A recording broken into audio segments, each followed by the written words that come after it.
दोस्तों, स्वागत है आपका आपके अपने YouTube चैनल कैरियर मेकर्स में। SSC GD previous year series में आज हम बात करेंगे मैथ के 65वें पेपर की, जो लिया गया था दिनांक 8 फरवरी 2023 को सुबह 9 बजे से 10 बजे के बीच में। आइए देखते हैं इस पेपर में कौन कौन से सवाल पूछे गए थे। पहला सवाल आपकी स्क्रीन पर यह रहा। सवाल आपको कह रहा है कि 10 केजी बेहतर किस्म वाले चावल में 5 केजी घटिया किस्म का चावल मिला दिया जाता है। बेहतर किस्म और घटिया किस्म वाले चावलों की कीमतें क्रमशः 85 रुपए और 46 रुपए हैं। मिश्रण का प्रति किलोग्राम औसत मूल्य ज्ञात कीजिए। अब मिश्रण का जब औसत मूल्य ज्ञात करना होता है तो औसत बराबर होता क्या है? औसत बराबर होता है योग बटे संख्या, और संख्या को आप रेशियो में ले सकते हो। यहां पर जो हमें भार दिया गया है, भार वो कितना कितना दिया गया है? 10 और 5। मतलब अगर मैं इसको देखूं तो ये कितना हो जाएगा? 2 और 1। दूसरा, अब हमारे पास वो कितना है, कीमत जो है वो कितनी है? कीमत है इसकी 85 और 47। अभी मैं इसको बेसिक से बता रहा हूं, दोनों का गुणा कर लीजिए। कितना हो जाएगा? 85 दूनी 170 और प्लस कितना है? 46 दिया हुआ है। प्लस कितना है? 46 और बटे कितना? 3। ये कितना हो जाएगा? 6 21 3 3 सत्ते 21, 7 दूनी 3 दूनी 6। मतलब उत्तर हो जाएगा हमारा 72 रुपए पर केजी। यहाँ मैंने आप लोगों को एक बात और बताई थी, ये तो बेसिक का सवाल। यहाँ मैंने एक बात बताई थी कि इन दोनों मूल्यों में से किसी एक मूल्य को आप बेसिक मान लीजिए, और इससे मैंने आप लोगों को क्या बोला था? जो मूल्य कम हो उसी को औसत मान लीजिए। तो अब जो मूल्य कम है वो कितना है? 46। कम वाला मूल्य कितना है? 46। ये कितना ज्यादा है? ये कितना ज्यादा है? ये ज्यादा है। कितना? 19। अगर मैं इसको भी 46 मान लूं, इसको भी 46 मान लूं, तो पूरे का ही मूल्य 46 हो जाएगा। अब ये हमारा ज्यादा कितना है? 46 और 40 86 होता है, लेकिन दिया कितना है? 85। मतलब 39 रुपए ज्यादा है। तो 39 रुपए ज्यादा है कितने किलो का? 2 किलो। और ये जो टोटल बंटवारा है, ये जो ज्यादा हुआ है, ये बटेगा तो तीनों में, तो बटे कितना हो जाएगा? ये हो गया आपका सवाल। 13 तिया 39, मतलब बचेगा 46 प्लस 26, मतलब उत्तर हो जाएगा 72 रुपए। वो आपका उत्तर ठीक है। ठीक है, ये दोनों ही तरीके मैंने आप लोगों को पिछले पेपर्स में बताए हुए। 85 मान के भी हम इस सवाल को लगा सकते हैं। ये कितना कम है? 39। 39 कितना कम है? 1 में। बांटना कितने में है? 3 में। तो 85 में आप 13 कम कर दीजिए, उत्तर कितना आ जाएगा? 72 रुपए। ठीक है, बात कर लेते हैं अगले सवाल की। अगला क्वेश्चन हमसे क्या कह रहा है? अगला क्वेश्चन हमसे कह रहा है, पूजा, नेहा और मनोज क्रमशः 16, 22 और 20 दिनों में एक कार्य को कर सकते हैं। नेहा और मनोज दोनों हर दूसरे दिन पूजा की सहायता करते हैं।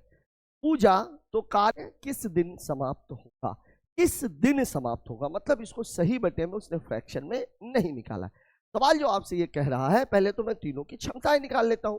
तो पूजा, नेहा और मनोज कितना है?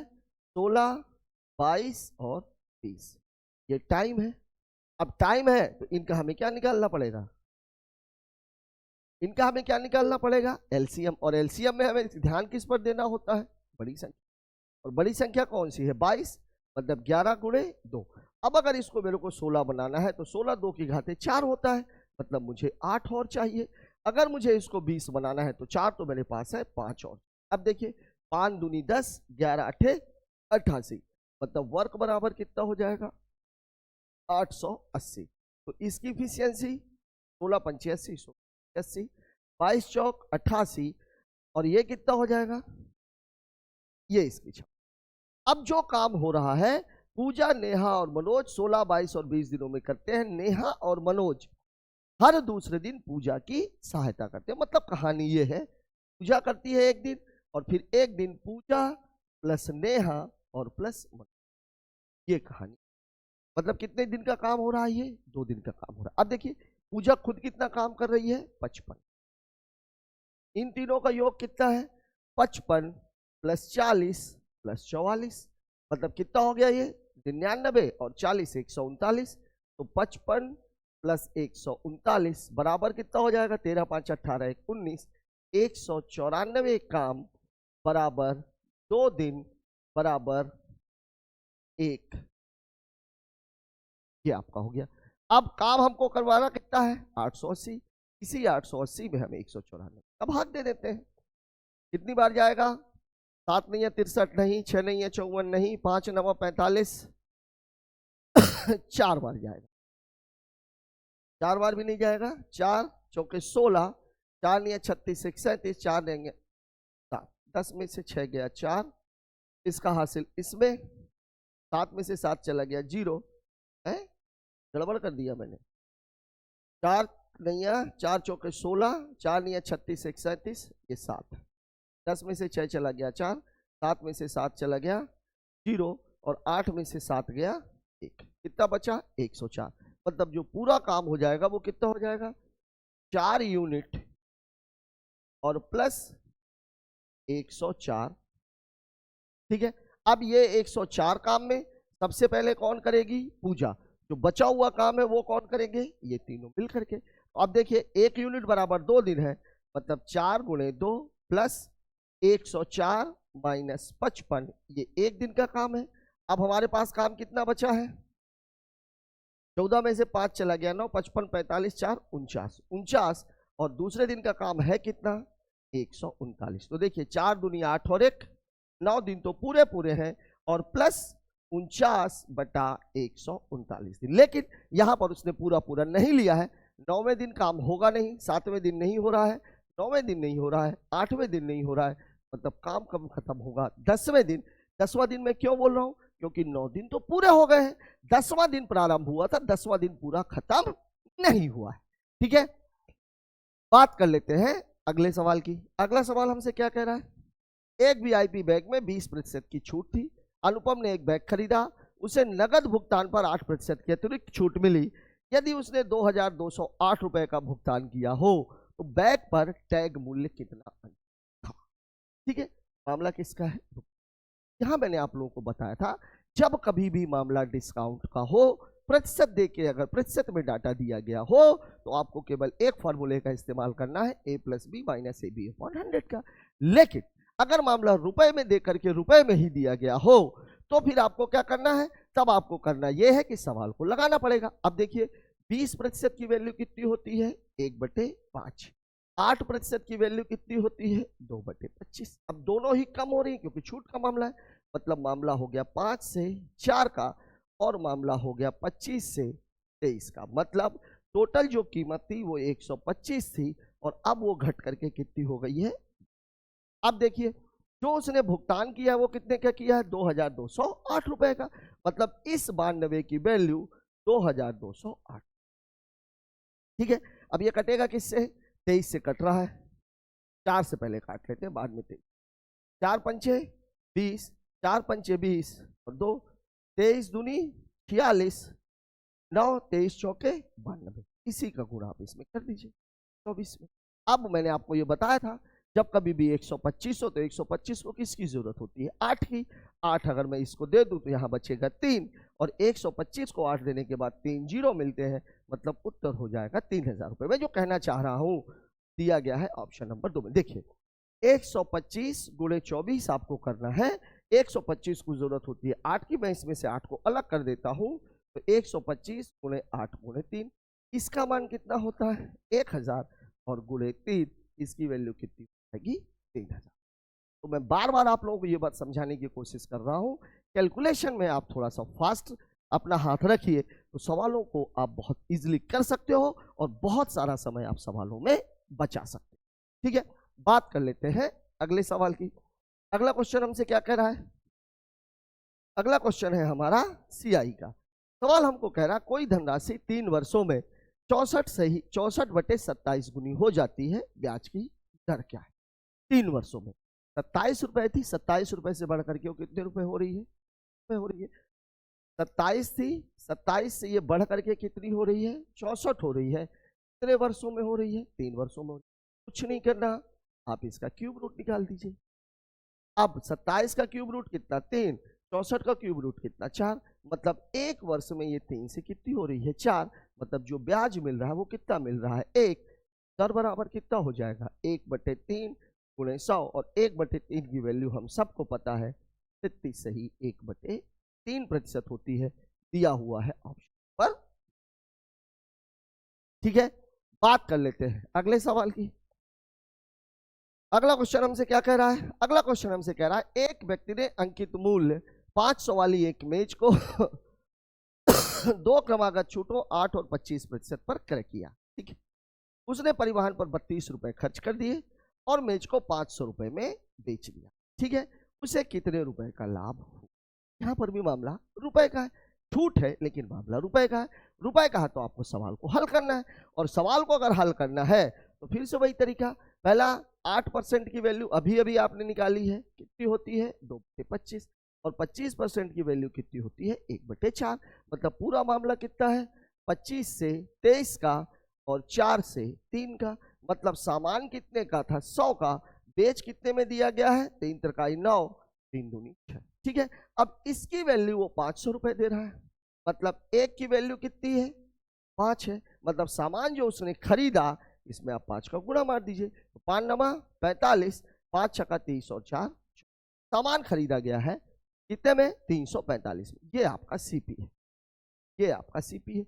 अब मैंने आप लोगों को एक बात बताई थी कि किसी भी सामान को खरीदने से लेकर के बेचने के बीच में जो भी पैसा खर्चा किया जाता है वो सबका सब क्रय मूल्य में ऐड होता है। यहां पर परिवहन पर उसने कितने रुपए खर्च कर दिए हैं 32 रुपए, मतलब सीपी आपका प्लस 32 हो जाएगा। तो 5 2 7 4 3 7, मतलब सामान उसने कितने में, उसका जो टोटल क्रय मूल्य हो गया वो कितना हो गया 377 रुपए। अब सामान बिका कितने में है, मतलब एसपी कितना है, तो एसपी है इसका 500 रुपीज। तो जो प्रॉफिट हुआ, प्रॉफिट होगा इन दोनों का अंतर। 10 में से 7 चला गया 3, 9 में से 7 चला गया 2, और 5 में से 4 चला गया 1, मतलब उसका लाभ है 123 रुपए दिया गया है ऑप्शन नंबर 3। ठीक है, सवाल में ऐसा कुछ है नहीं, केवल एक ही चीज है, तो मामला वास्तव में डिस्काउंट का। अभी तक आपसे सवाल में ये पूछा जाता था, ये दिया रहता था, ये पूछा जाता था, उसने एक स्टेप आगे ले लिया, मतलब डिस्काउंट में उसने प्रॉफिट एंड लॉस का तड़का लगा दिया। दाल तो डिस्काउंट की थी, तड़का किसका लग गया प्रॉफिट एंड लॉस। ठीक है, बात कर लेते हैं अगले सवाल। अगला क्वेश्चन हमसे क्या कह रहा है, एक धातु के 3 ठोस गोले जिनकी त्रिज्याएं क्रमशः 1, 6 और 8 सेंटीमीटर है को पिघलाकर एक और ठोस गोला बनाया जाता है, तो नए गोले का पृष्ठीय क्षेत्रफल ज्ञात। ठीक है, पहले मैं इस सवाल को बेसिक से बता देता हूं, फिर मैं आपको बताता हूं इसको डायरेक्ट कैसे लगता। ठीक है, मैंने आपको बताया था कि जब कभी भी किसी भी चीज को पिघला करके कोई दूसरी चीज बनाई जाती है तो दोनों का आयतन हमेशा क्या होना चाहिए, समान हो। अब यहां पर अगर 3 गोले हैं तो मैं एक काम करता हूं, एक को मैं ले लेता हूं R1, दूसरे को ले लेता हूं R2 और तीसरे को ले लेता हूं R3। अब आप देखिए तीनों गोलों की जो त्रिज्याएं हैं वो आपको दी गई हैं, और किसकी आयतन की बात कर रहा हूं, तो इनको जब पिघलाया जाएगा तो गोले का आयतन क्या होता है 4/3 R1 क्यूब, यहां पर भी कितना हो जाएगा 4/3 R2 क्यूब, और यहां पर भी कितना हो जाएगा 4/3 R3 क्यूब। इन तीनों का जो योग है वो अगला गोला जो आप बना रहे हो वो इसके बराबर होना, ये आपका सवाल है। अब आप देखिए, अगर आप यहाँ पे आप थोड़ी सी बुद्धि लगाओगे, 4/3 को मैं कॉमन निकाल लेता हूं, तो यहाँ कितना बचेगा R1 cube plus R2 cube plus R3 cube बराबर 4/3 R क्यूब। ये 4/3 और ये 4/3 क्या हो जाएगा कैंसिल। अब आपको अगर R निकालना है तो R बराबर हो जाएगा cube root of R1 cube plus R2 cube plus R3 cube, और यही आपका फॉर्मूला होता है जो मैं आपको बोल रहा था डायरेक्ट लगा दे। ठीक है, तो इतनी पंचायत आपको करने की आवश्यकता नहीं है। कभी भी इस तरह के सवाल कई बार आते हैं। ट्रिपलेट आप लोगों को पता होगी 3 4 5, इसी के एक स्टेप आगे बढ़ जाइए, बहुत खूबसूरत सवाल इससे बनता है। 3 गोले हैं जिनकी त्रिज्या 3 सेंटीमीटर 4 सेंटीमीटर 5 सेंटीमीटर है, को पिघला करके एक नया गोला बनाया जाता है, उसकी त्रिज्या ज्ञात करें। उत्तर कितना 6 सेंटीमीटर, या इसी के गुणज 6 8 और 10 है, तो अगला वाला कितना हो जाएगा 12। जैसे ट्रिपलेट में आपको अगर 3 और 4 दे दिया जाए तो एलपेलीवे वाली हालत होती, जीभ लपलपाने लगती कि अगला उत्तर तो 5 ही है। ठीक है, तो यही चीज इसमें भी लागू होती है। अब यहां पर आपको R निकालना है, तो अब ये वाली कहानी में खत्म कर देता, आपको केवल इतना ही सवाल में समझाना था। ठीक है, तो जब R हो जाएगा तो R बराबर क्या हो जाएगा cube root of 1 cube 6 plus 8, मतलब ये कितना हो जाएगा 1 धन 216 धन 512। अब ये कितना हो जाएगा? 5 2 7, 728, 729 और 729 का क्यूब रूट कितना होता है? अब आपसे लेकिन कहानी यहां पर खत्म नहीं हुई है, अभी केवल आपको आर मिला है। सवाल आपसे पूछ रहा है वक्र पृष्ठ का क्षेत्रफल, और गोले का चाहे वक्र पृष्ठ हो चाहे संपूर्ण पृष्ठ हो, दोनों का जो क्षेत्रफल है वो कितना होता है? 4 पाई आर स्क्वायर। जब कभी भी पाई वाला सवाल आ जाए तो एक निगाह आप ऑप्शन पे जरूर मारिए कि पाई के फॉर्म में उत्तर है कि उत्तर सीधे सीधे दिया गया। अगर सीधे सीधे दिया गया है तो पाई की वैल्यू पुट कीजिए, नहीं दिया गया है तो पाई को एज इट इज रहने दीजिए। अब यहाँ पर आर की वैल्यू आपको पता चल चुकी है 9 है, तो 4 गुणे पाई गुणे 9 का स्क्वायर, मतलब 4 गुणे 9 का स्क्वायर 81 पाई, 4 एकम 4, 4 अठे 32, 324 पाई, और ये है आपका ऑप्शन नंबर। ठीक है, सवाल में कुछ था नहीं, बस आपको ये याद रखना है, हमेशा के लिए आप अपने दिमाग में ये बात बैठा लीजिए कि जब कभी भी मामला 3 गोलों को पिघला करके बड़े गोले को बनाने का आए तो आपको केवल और केवल त्रिज्या निकालने के लिए तीनों का क्यूब करके जोड़ करके उसका क्यूब रूट। ठीक है, बात कर लेते हैं अगले सवाल की। अगला क्वेश्चन हमसे क्या कह रहा है? अगला सवाल हमसे कह रहा है एक कार्य को बी एक कार्य को 20 दिनों में कर सकता है, क्यू उसे 25 दिनों में कर सकता है, एक साथ मिलकर के वो 4 दिनों तक काम करते हैं, तो कार्य का कितना प्रतिशत हिस्सा बचेगा? ठीक है, सवाल को 2 तरीके से लगाया जा सकता है, मैं आपको पहले एक बेसिक वाला तरीका बता देता हूं। देखिए, पी 20 दिनों में, क्यू 25, ये आपका टाइम है। 20 और 25 का एलसीएम कितना हो जाएगा? 100, मतलब इसकी इफिशियंसी कितनी है? 5, इसकी इफिशियंसी कितनी हो जाएगी? 4, और अगर दोनों मिल करके करेंगे तो काम कितना करेंगे? 9। ये काम कर कितने दिन रहे हैं? 4 दिन, मतलब टोटल काम कितना हुआ? 36। तो जो शेष बचा, शेष काम कितना हो जाएगा? तो शेष काम हो जाएगा 100 माइनस 36, मतलब कितना काम है? 64। ठीक है, तो कार्य का कितना प्रतिशत शेष बचा? तो प्रतिशत हमेशा मूल मान पे निकलता है, प्रतिशत अगर निकालेंगे तो वही 64 बटे 100, चूंकि डाटा 100 के फॉर्म में है, सवाल और इजी हो गया, ये हो गया 64% दिया गया है ऑप्शन पर। पहला तरीका तो ये था सवाल का। दूसरा तरीका क्या बोल रहा था मैं? देखिए, सवाल में ए कितने दिनों में काम को कर सकता है? 20 दिनों में। बी कितने दिनों में कर सकता है? 25 दिनों में।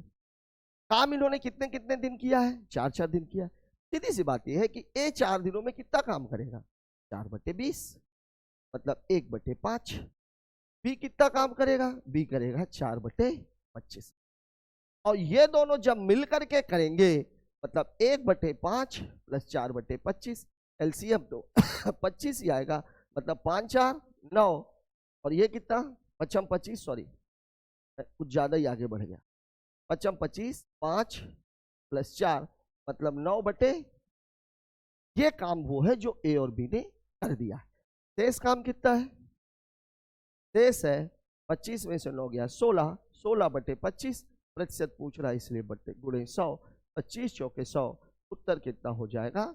64%, और यही आपके सवाल का जवाब था। अब यहां पर चूंकि आपका जो एलसीएम है वही 100 आ गया, इसलिए सवाल थोड़ा सा इजी हो गया इस फॉर्मेट में। नहीं तो जब कभी भी इस तरह का सवाल आता है उसको लगाने का सबसे जो बेस्ट वे है वो। ठीक है, बात कर लेते हैं अगले सवाल की। अगला क्वेश्चन हमसे क्या कह रहा है? 8वां सवाल हमसे कह रहा है वह सबसे बड़ी संख्या कौन सी है जो 187, 233 और 279 को विभाजित करने पर प्रत्येक स्थिति में समान शेषफल प्रदान करे। पिछले 2 पेपरों से लगातार इस टाइप के सवाल आ रहे हैं, शेषफल समान होना चाहिए, और बात किसकी कर रहा है? वो सबसे बड़ी संख्या की, मतलब मामला किसका है? और जब कभी भी इस तरह की संख्याओं का एचसीएफ निकालना हो तो आपको हमेशा ही घटाने वाली विधि का प्रयोग करना चाहिए। गुणनखंड में अगर आप चले गए तो पगला जाए। ठीक है, अब अगर घटाने वाली विधि का प्रयोग करना है तो हमें संख्या को बढ़ते क्रम में लिखना है, और संख्या ऑलरेडी बढ़ते क्रम में लिखी हुई है। संख्या क्या है? 187, 233, 179। इन दोनों को घटाना है, इन दोनों को। 13 में से 7 चला गया 6, 22 में से 18 चला गया 4, 9 में से 3 चला गया 6, 26, 27 में से 23 चला गया। अब देखिए, ये भी 46 आ गया, ये भी 46 आ गया, तो आगे घटाने की आवश्यकता ही नहीं है। HCF ही 46 होगा, मतलब उत्तर कितना हो जाएगा। अभी तक जो हम लगा रहे थे उनमें क्या आ रहा था, अलग अलग आ रहा था। तब हम देखते थे जो छोटी संख्या है उसका हम क्या निकालते थे, उसका हम निकालते थे गुणनखंड, और फिर गुणनखंड करके हम ये देखते थे कि ये दोनों संख्या है उससे कट जानी चाहिए। अब मैंने पिछले सवाल में भी आपको ये बात बताई थी, यहां पर कई बार शेषफल भी पूछ लिया जाता है। अब अगर आपसे शेषफल पूछ लिया गया होता तो आपको क्या करना था, 187 में आप 46 का भाग दे दीजिए। कितनी बार जाएगा, 6 छाम 36, 5 बार नहीं जाएगा, 4 बार, 4 छांग 24, 4 चौके 16 और 2 18, शेषफल कितना बचेगा 3। अब अगर आपसे बड़ी से बड़ी संख्या पूछी जाए तो उत्तर 46, शेषफल पूछा जाए तो उत्तर कितना हो जाएगा 3। लेकिन फिलहाल में आपसे संख्या पूछी गई थी इसलिए उत्तर कितना हो जाएगा 46। बात कर लेते हैं अगले सवाल की। अगला क्वेश्चन हमसे क्या कह रहा है, अगला क्वेश्चन हमसे कह रहा है 257.5 मीटर और 272.5 मीटर लंबाई की दो ट्रेनें विपरीत दिशा में, दिशा कौन सी है, विपरीत, यात्रा करते हुए 15.9 सेकंड में एक दूसरे को पार कर जाती है।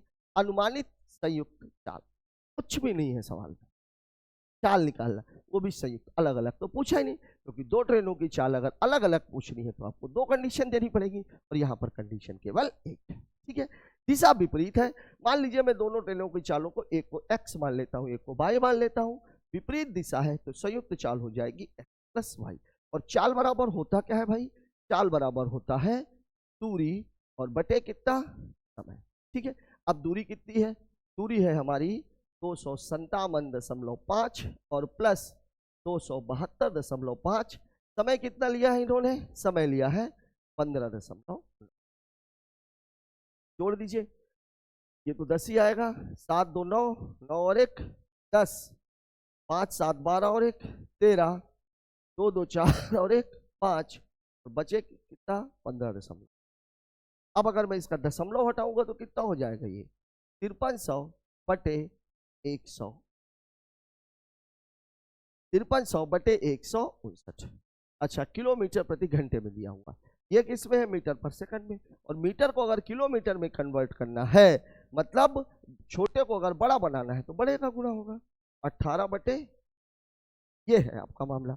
अब अगर मैं इसको कहूं तो पहले मैं उड़ा ही लेता हूं, 5 कम 5 0 5 छक्का, ये हो गया 1060। मैंने आप लोगों को एक बात बताई थी, देखिए ये 159 है, ये 18 18 8 144, 18 नहीं है 162, मतलब ये वाली, अभी मैं इसको छोड़ दीजिए, ये वाली संख्या और ये वाली संख्या, ये वाली जो संख्या है ये इस संख्या की लगभग 8.5 गुनी। अगर मैं इसको 200 बना दूं कितना सुंदर सा हो जाए, और 200 बनाने के लिए मुझे कितने की जरूरत है, 41 की, और 41 में अगर मैं 8.5 का भाग दूंगा तो 8 पंचे 40, लगभग 5 बार जाएगा। मैं एक काम करता हूं, इस समय मैं 41 जोड़ देता हूं और इस समय मैं 5 जोड़ देता हूं। अब जो मेरा सवाल बनेगा वो ये बनेगा 1060 गुणे 23 बटे, इससे मैं इसको काट देता हूं, 0 से ये हो जाता है, 2 पंचे 10, 2 त्याई 6, 23 दिया 69 की 9 हासिल आई 6, 23 पंचे 115 और 6 121.9 किलोमीटर प्रति घंटा। लगभग में पूछा हुआ, जो इसके सबसे नजदीक है वही आपका उत्तर है, दिया हुआ है 120 किलोमीटर प्रति घंटा। ठीक है, बात कर लेते हैं अगले सवाल। अगला क्वेश्चन हमसे क्या कह रहा है, एक मोटर बाइक के मूल्य में प्रतिवर्ष 10% का ह्रास होता है, मतलब कमी हो रही है। मोटर बाइक का वर्तमान मूल्य 1 लाख रुपए है, तो 36 महीने बाद, 36 महीने पहले दिमाग में आपके आ जाना चाहिए, मामला कितने साल का है, 3 साल। 10% की वैल्यू कितनी होती है, 1/10, वैल्यू कम हो रही है। अब कितना आसान सा सवाल दिया हुआ है, 10 से कितना हो जाएगा ये 9, मामला कितने साल का है, 3 साल का, तो घाते 3। अब ये 10 की घाते 3 मतलब ये कितना है 1000, और 9 की घाते 3 मतलब कितना है 729। इसकी वैल्यू कितनी दे रखी है, तो, और ये 3 3 0 कैंसिल, 1 की वैल्यू 100 है, बस इसमें आप 100 का गुणा मार दीजिए, उत्तर कितना हो जाएगा 72,900 रुपए दिया गया है आपको ऑप्शन नंबर। ठीक है, बात करते हैं अगले सवाल की। अगला क्वेश्चन हमसे क्या कह रहा है, अगला क्वेश्चन हमसे कह रहा है अमीषा 2 किलोमीटर प्रति घंटे की चाल से 3 किलोमीटर चलती है, 4 किलोमीटर प्रति घंटे की चाल से 7 किलोमीटर दौड़ती है, बस द्वारा 32 किलोमीटर जाती है, और जो बस की चाल है वो 28 किलोमीटर प्रति घंटा है, तो पूरी यात्रा में औसत चाल करें। औसत चाल में मैंने आप लोगों को बताया था दो तरह के सवाल। पहला, जिन सवालों में दूरी समान होती है, और दूसरा जहां पर दूरी असमान होती है। तो अगर दूरी असमान है तो औसत चाल बराबर क्या हो जाएगा? औसत चाल बराबर हो जाएगा कुल दूरी बटे कुल समय। अब यहां पर एक समस्या और है। समस्या यह है कि समय तो हमारे पास है ही नहीं, समय नहीं है हमारे पास, तो फिर इसके लिए भी अलग तरीका है। इसके लिए क्या है, आपको दूरी भी दी गई है और चाल भी दी गई। अब देखिए दूरी कितनी कितनी है, 3 किलोमीटर। पहला स्टेप है 3 किलोमीटर। अगला है 7 किलोमीटर, 7 किलोमीटर। अगला है 32 किलोमीटर बटे 3 के लिए जो चाल है उसकी वो 2 है, 3 के लिए चाल 2 है। 7 के लिए चाल कितनी है, 4 है। और 32 के लिए चाल कितनी है, 28 है। अब देखिए 2, 4 और 28 का जो एलसीएम है वो 28 ही आएगा। और ये 7, 3, 10 और 32 कितना हो गया, 42। इस 28 को नीचे लिखने की बजाय मैं ऊपर ही लिख लेता हूं। उन्हें कितना हो गया, 28। देखिए अब इस 2 में अगर मैं 28 का भाग दूंगा 14 बार जाएगा, 14 तिया 42 प्लस 4 सते 28, 7 चौक 28, ओ सॉरी 4 सते 28, 7 सता 49, और ये कितना है 32। यही आपका सवाल है। अब इसको अगर मैं जोड़ूं तो 9 2 11, 11 2 13, तो 42 गुणे 28 बटे 9 2 11 2 13, 1 4 1 5 4 9 9 3 12, 113। अब देखिए फिर से मामला उलझाने वाला आ गया, फिर से मामला उलझाने वाला आ गया। अगर मैं इसको देखूं तो ये लगभग लगभग 3 गुना है, इसका 3 गुना। अगर मैं यहां पर 2 बढ़ाऊंगा, अगर मैं यहां पर 2 बढ़ाऊंगा, क्योंकि मुझे 125 अगर मिल जाए तो मेरा काम बहुत आसान हो सकता है। 125 को मैं 0 बना सकता हूं 8 का गुणा करके। अगर मैं इसको 123 को 125 बना दूं, मतलब मुझे यहाँ कितना बढ़ाना है, 2 बढ़ाना है। ये लगभग लगभग 3 गुना, तो यहाँ मुझे 1 बढ़ाना पड़ेगा। लगभग लगभग में मान पूछा है, अच्छा नहीं, लगभग में मान नहीं पूछा है। चलिए काटते हैं। 3 चौके 12, 3 एक कम 3, 14 तिरिक 42, ठीक है, बटे में 41 दिया है ना, ठीक है, गुणा मार दीजिए। 14 अट्ठे 112, 14 दूनी 28 और 12 40, 402 बटे 41, ये आपका उत्तर है। 14 अट्ठे 112, 14 दूनी 28, 14 दूनी 28 और 11 39 होगा। देखिए इतनी छोटी छोटी मिस्टेक्स होती है। 392 बटे 14 दिया हुआ है आपको ऑप्शन नंबर। अगर इसको दशमलव में दिया होता तो मैं फिर यही करने वाला था। इसको मैं क्या करता, 125 कर देता, और इसको मैं क्या करता, 43 कर देता। दोनों में 8 का गुणा मार के 3 अंकों के बाद दशमलव लगा देता। ठीक है, बात कर लेते हैं अगले सवाल की। अगला क्वेश्चन हमसे क्या कह रहा है, एक सरकारी कर्मी अपनी आय का 76% खर्च कर देता है। उसकी आय में 14% की वृद्धि होती है, खर्च में 10% की वृद्धि होती है। खर्च में बचत में वृद्धि प्रतिशत ज्ञात करें। उत्तर भी आपका प्रतिशत में दिया। यहां मैंने आप लोगों को क्या बताया था, जब कभी भी डाटा प्रतिशत में देके प्रतिशत में ही पूछा जाए, आंकड़ों का प्रयोग कभी नहीं करना। हमेशा ये बात याद रखनी है कि आय बराबर क्या होता है, आय बराबर होता है व्यय प्लस बचत। अब आय को प्रतिशत में हम हमेशा 100% रखते हैं, ये बात अपने दिमाग में बैठा लीजिए।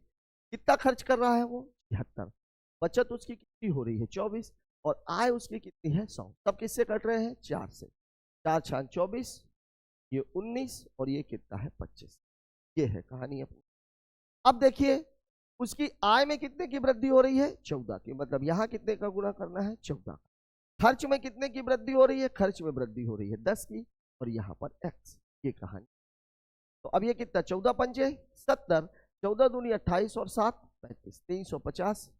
ये कितना हो जाएगा 190, और प्लस कितना हो जाएगा 6x, मतलब 6x बराबर हो जाएगा 350 माइनस 190, मतलब कितना हो जाएगा 160, मतलब x बराबर 160 बटे 6, 2 तिहाई 6, ये कितना हो जाएगा 80।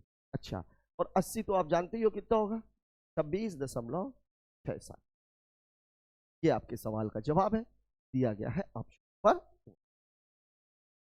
ठीक है, भाग दे के आप देख लेना 26 या 78, 2 बचेगा 6 6 6 6, 2/3 की वैल्यू तो आपको पता ही है 0.67, 1/3 की वैल्यू 0.33। ठीक है, बात करते हैं अगले सवाल की। अगला क्वेश्चन हमसे क्या कह रहा है? अगला क्वेश्चन हमसे कह रहा है राखी ने सुजाता को 10% के लाभ पर एक टीवी बेचा। उर्मिला ने वही टीवी राखी को 20% के लाभ पर बेचा था। उर्मिला का क्रय मूल्य 50,000 रुपए है, तो सुजाता ने टीवी को कितने में खरीदा? देखिए यहाँ सवाल में क्या है, उर्मिला ने बेचा है सुजाता को, सुजाता ने दिया है नहीं, राखी को 20, उर्मिला ने राखी को, राखी ने सुजाता, उर्मिला ने राखी, राखी ने सुजाता। अब उर्मिला का मूल्य दिया हुआ है, सुजाता का मूल्य पूछ रहा है। कुछ है क्या सवाल में? नहीं। सवाल में क्या है, यहां पर कितने का लाभ हो रहा है? 20 का। 20 का मतलब 1/5 और 10 का मतलब 1/10, दोनों ही लाभ के मामले हैं। मतलब 5 से मामला 6 का था, फिर 10 से मामला कितने का हो गया? 11 का। मतलब मामला हो गया 50 से कितने का? 66 का। वैल्यू कितनी दी गई है इसकी? 50,000 रुपए। अगर मैं इसको काटूंगा, ये 50 से काटेंगे तो एक की वैल्यू कितनी आ जाएगी? 1000। यही 1000 का गुण मार दीजिए, उत्तर कितना हो जाएगा? 66,000। यही आपके सवाल का जवाब है, दिया हुआ है आपको ऑप्शन नंबर। ठीक है, बहुत ही इजी सवाल कहा जाएगा। बात करते हैं अगले क्वेश्चन की। अगला सवाल क्या है? When y varies directly within x and y is equal to 16, when x is equal to 24, then find the value of y when x is equal to 25। सवाल ये कह रहा है कि y और x दोनों समानुपाती, कहीं पर भी वर्ग की, घन की या व्युत्क्रमानुपाती की बात नहीं की गई है। y x के सीधे सीधे समानुपाती है। y की वैल्यू 16 है, तब x की वैल्यू 24 है। तो y की वैल्यू ज्ञात करें जब x की वैल्यू 45 हो। मतलब सवाल आपको कह जो रहा है वो ये है कि y समानुपाते है x, तो आप ऐसे भी कह सकते हो y बराबर kx। अब देखिए y की वैल्यू कितनी दी गई है? 16, k की वैल्यू आपको निकालनी है, x की वैल्यू कितनी है? 24, मतलब k की वैल्यू हो जाएगी 16/24। कितना? 8 दूनी 16, 8 तिहाई 24, मतलब k की वैल्यू है 2। कंडीशन में कोई रद्दो बदल नहीं है, कंडीशन अभी भी यही है, y बराबर kx।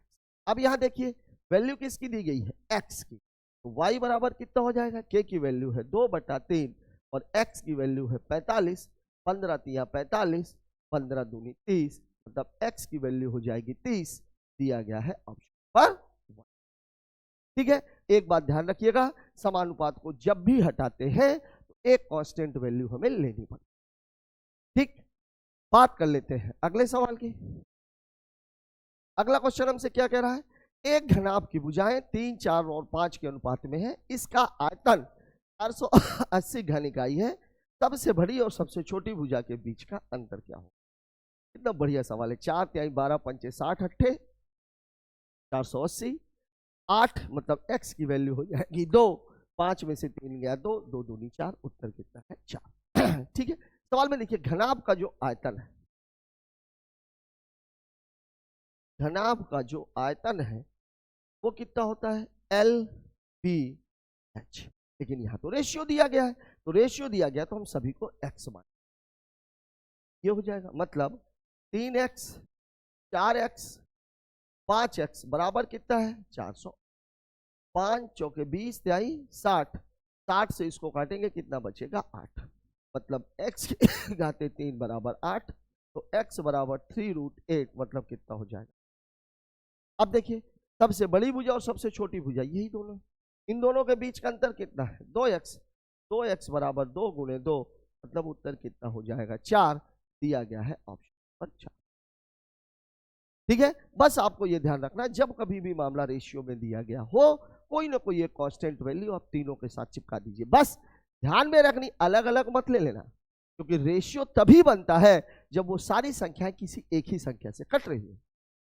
ठीक है, तो जो भी आपको कांस्टेंट वैल्यू चिपकानी है, चाहे x चिपकाना हो, चाहे y चिपकाना हो, चाहे z चिपकाना हो, चाहे p चिपकाना हो, एक ही वैल्यू चिपकानी है। ठीक है, बात करते हैं अगले सवाल की। अगला सवाल हमसे क्या कह रहा है? एक निश्चित राशि 6% वार्षिक चक्रवृद्धि ब्याज की दर से 2 वर्षों में 7,200 रुपए हो जाती है। ठीक है, मतलब मिश्र धन की बात हो रही है, जिस पर ब्याज वार्षिक रूप से चक्रवृद्धि है। राशि ज्ञात करें। मतलब मिश्र धन आपको दिया गया है, मूलधन आपसे पूछा जा रहा है और वो भी निकटतम। ठीक है, मतलब कैलकुलेशन तो सवाल में है। अब जब हम बात करते हैं 6% की, 6% की वैल्यू होती है 3/50। मतलब कहानी ये हुई होगी 50 से 53 की। अब मामला कितने साल का है? साल का। अगर ये 2 साल का है मतलब कहानी ये हुई होगी। अब 50 का स्क्वायर कितना होता है? 2500। 53 का स्क्वायर 55 25 3 28 28 0 9। और इसकी वैल्यू ये कितनी दे रहा है? 72। इसी से कटेगा क्या? 9 8 17 2 19। लगभग लगभग कितनी बार जाएगा? भाग ही दे लेते हैं, काहे के लिए पंचायत करनी। लगभग में मान पूछा है, ठीक है। तो 6 3 बार जाएगा क्या? 28 3 84 नहीं जाएगा, 2 बार जाएगा। 2 नहीं 18, 28 दूनी 56, 82। 11 में से 6 चला गया 5, 6 में से 5 चला गया 1 दशमलव 2 सत्ते 14, 7 8 56, 7 दूनी 14, 6 8 48, 6 लगभग लगभग 5 बार 2.5। हाँ ठीक है, लगभग लगभग 2.5। बस 2.5 का गुणा मार दीजिए। 25 25 हम 625, उत्तर 6250 के आसपास। गड़बड़ है मामला, नहीं हो रहा। 6250, उत्तर तो 6408 रुपए के आसपास। चलिए और भाग गुणा भाग करवाना चाह रहा है ये, करते हैं भाई, और गुणा भाग कर लेते हैं। चलिए देखते हैं। 5 का गुणा 6 8 48, 6 दूनी 12 4 16, 5 का ही जाएगा। 5 नमा 45, 28 पंचे 140। 10 में से 5 गया 5, 11 में से 4 चला गया 7, ये 7 और ये 1। अब कितनी बार जाएगा? 2.5 2 अट्ठे 16, 6 अट्ठे 48, 6 बार 2.56। अब इसके आगे तो मैं जाऊंगा ही नहीं, देखते हैं। अब ये 2 0 ये कैंसिल, 25 छक्का 150, 15 25 पंचे 125 और 15 140, 14 25 दूनी 50, 50 और 14 6400 रुपए ये आपका। लेकिन ये 6400 रुपए होगा नहीं गुरु। क्यों नहीं होगा? क्योंकि ये मामला तो इसके आगे भी जा रहा है, यहाँ तो हमारा पूरा पूरा आ गया। ये उत्तर नहीं होगा, अभी एक डिजिट और लेनी पड़ेगी हमें। चलिए कितनी बार जाएगा ये? 5 8 40, 5 दूनी 10, 4 14, ठीक है। 6 8 48, 6 ही बार करते हैं, 6 ही बार करते हैं, 6 बार नहीं। 7 8 56, 7 दूनी 14, 5 19 नहीं जाएगा, 6 ही बार करते हैं। 2.56। अब मैं इसके आगे तो नहीं। 25 छक्का 150, 15 25 छक्का 150 और 15 165, 16 25 पंचे 125, 125 और 16 141, 141 की 1, 25 दूनी 50, 50 और 14 6415 रुपए निकटतम पूर्णांक तक निकालना है। उत्तर हो जाएगा 6408। ठीक है, इस सवाल को इतना क्यों करना पड़ गया? डाटा बहुत नजदीक दिया हुआ, 6400 भी है, 6408 भी है और 6449 भी है। इसीलिए हमने हमारा कैलकुलेशन दशमलव के बाद 3 अंकों तक गया। ठीक है, बात करते हैं अगले सवाल की। अगला क्वेश्चन क्या बोला? एक विक्रेता ने किसी वस्तु का विक्रय मूल्य इसके क्रय मूल्य से 25% अधिक अंकित किया, वह 42% की छूट देता है। 42 की छूट मतलब सामान 58 में बिका, तो उसका हानि प्रतिशत कितना है? ठीक है, विक्रय मूल्य क्रय मूल्य से 25% अधिक मतलब 100 से 25% अधिक मतलब 125, या इसको मैं ऐसे भी कह सकता हूं 4 से। ठीक है, सामान खरीदा गया 4 में, बेचा गया 5 में, 42% की छूट। 42 की छूट मतलब सामान बिकेगा कितने का? 58 का। और 58% का मतलब होता है 0.58 का मल्टीप्लिकेशन। और अगर मुझे 2 अंकों का मल्टीप्लिकेशन करना है तो मैं क्यों ना थोड़ी सी होशियारी कर लूं, मैं इसको 400 कर देता हूं, इसको 500 कर। भाई रेशियो ही तो है, 2 जीरो बढ़ाओ, 3 जीरो बढ़ाओ, 4 जीरो बढ़ाओ, मर्जी आपकी। अब इसमें मुझे कितने का गुणा करना है? 0.58 का। ठीक है, ये कैंसिल, 5 अठे 40, 55 25 और 4 19। देखिए 400 का सामान था, 290 रुपए में बिक रहा है, मतलब नुकसान कितने का हो रहा है? 10 का। हानि प्रतिशत निकालना है तो 110 बटे 400 गुणे कितना? 100। 1 2 1 2, 4 दूनी 8, 4 सत्ते 28, 4 पंचे 20, 27.5%। दिया गया है ऑप्शन नंबर 4। ठीक है, यहां पे आप देखिए अगर 5 लेकर के करते तो दिक्कत क्या थी, मामला दशमलव में चला गया, फिर आप घटाते 4 में घटाना पड़ता, फिर बटे 4 करते, फिर 25 का गुणा करते। इससे बेहतर क्या है, सारी झंझट खत्म, 2 दशमलव थे, हमने 2 जीरो बढ़ा दिए, तुरंत उत्तर निकल गया। ठीक है, बात कर लेते हैं अगले सवाल की। एक रेलगाड़ी 80 किलोमीटर प्रति घंटे की एक समान चाल से चल रही है 30 मिनट में। क्या बात है, बिल्कुल हुआ क्वेश्चन, 40 किलोमीटर उत्तर। ठीक है, डिस्टेंस बराबर क्या होता है, स्पीड इंटू टाइम। स्पीड कितनी दी गई है 80, टाइम है 30 मिनट, घंटे में बनाएंगे तो 60, 30 दूनी 60, 40 दूनी। ठीक है, सवाल में कुछ भी नहीं है। बात करते हैं अगले क्वेश्चन की।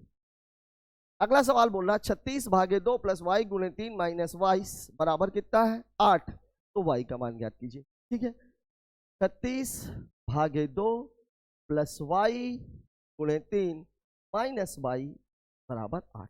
ये कितना हो जाएगा, ये 18 प्लस 3y माइनस 22 बराबर कितना है 8। ये कितना होगा ऋण 4, 3y बराबर 8 धन 4 बराबर कितना हो जाएगा 12, y बराबर हो जाएगा 12/3, उत्तर हो जाएगा 4, दिया गया है ऑप्शन नंबर 3 में।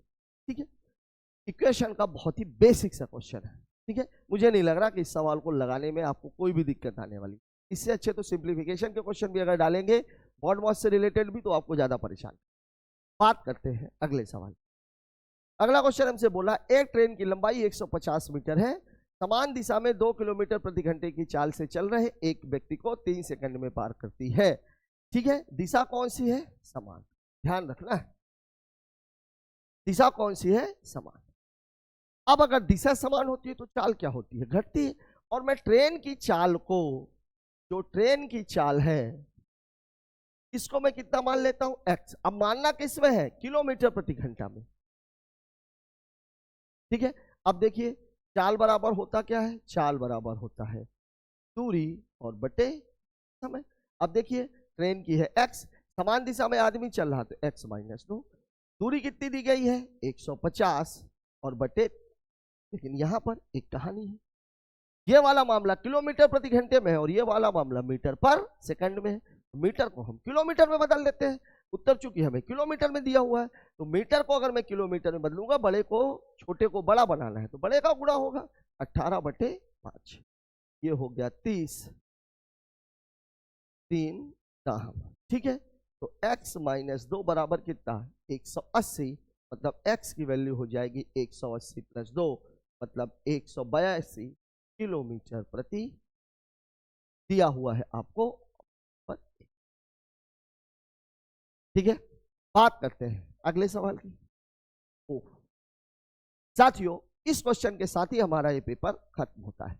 पेपर अगर देखा जाए तो मॉडरेट लेवल का था, क्योंकि कुछ क्वेश्चंस तो काफी अच्छे थे लेकिन कुछ क्वेश्चंस बिल्कुल हलवा थे। और ये चीजें मैं आप लोगों को बार बार बता रहा हूं कि अगर किसी एग्जाम में, किसी पेपर में अगर कुछ क्वेश्चंस टफ देगा तो उनको कंपनसेट करने के लिए कुछ क्वेश्चंस बहुत ही इजी देगा। लेकिन मैं बार बार आप लोगों को एक बात बोल रहा हूं, कैलकुलेशन की स्पीड पर आप लोग ध्यान दीजिए, कैलकुलेशन पे थोड़ा सा काम कीजिए, फिर एग्जाम तो आप अपनी चुटकी पे निकाल लेंगे। आज का डिस्कशन आपको कैसा लगा कमेंट बॉक्स में जरूर बताएं। मिलते हैं कल एक और नए वीडियो के साथ, तब तक के लिए जय हिंद।